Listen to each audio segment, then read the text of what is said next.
Luther Burden. You have at 10, I have at 6. Trey Harris, and then Trevion Henderson. Make the argument for Trey Harris over Luther Burden for me, because I disagree with that, but I'm interested. I like Trey Harris, so I'm willing to hear the argument. Yeah, I think it comes down to what I expect their role to be in the NFL and then the upside that is generally associated with that role. So I really try not to factor in what is currently estimated to be draft capital landing spots, at least this early in the process, because so many things can change. We never really know. As of right now, Luther Burden is projected to be a mid first round pick. If that happens and Trey Harris is a mid to low second round pick, it's going to be hard to rank Trey Harris over Luther Burden.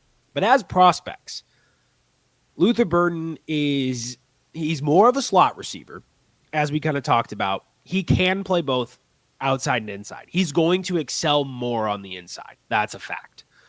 Now, Mika Buka has a little bit more upside in the power slot role. It's a small difference, but very impactful for fantasy. Think Jackson Smith and Jigba, what he was able to do this year for Seattle. That is more of a power slot role that we see refined guys like a Mick Egbuka and bigger guys find themselves in. So Luther Burden, I love him. It was really hard in this kind of tier when we look at Judkins, Burden, Harris, and Henderson. You could really sell me on almost any order at this point in the rankings. And I honestly just said to myself, like, I'm not going to spend time splitting hairs at this point trying to decide between those four how we're going to order them. That's kind of why we do tiers.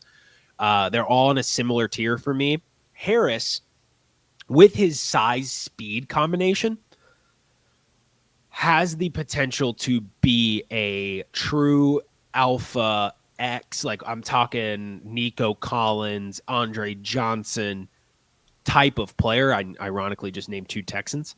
But is that what Trey Harris is going to be? I don't exactly know. Based on what I've seen on film, I do think he has that similar Nico Collins path where he might not really be ready to take on that full role year one. There are some bits and pieces with his route running and his release packages that do need a little bit of refinement. So it will honestly kind of come down to what you're looking for. If I'm a contending team late in the first round and I am wide receiver rich and I want to get some upside to get a potential like true elite asset, I can see Trey Harris working his way into the top 15 receivers. It's harder for me to imagine that same path with Luther Burden given his role. A lot of things can change, but currently that's where I stand. Fair. I think that's a fair argument. Luther Burden did play the slot quite a bit in college, so kind of a similar player to Jalen Waddle, really, in that sense. I could see that that would be a pretty good comp for him. But Trey Harris, there's no doubt that there's upside with that pick. I think we did a Superflex rookie mock draft last night, and Trey Harris went at the 112. If you get Trey Harris at the 112 in a Superflex rookie mock draft, bravo to you. That's an excellent upside swing.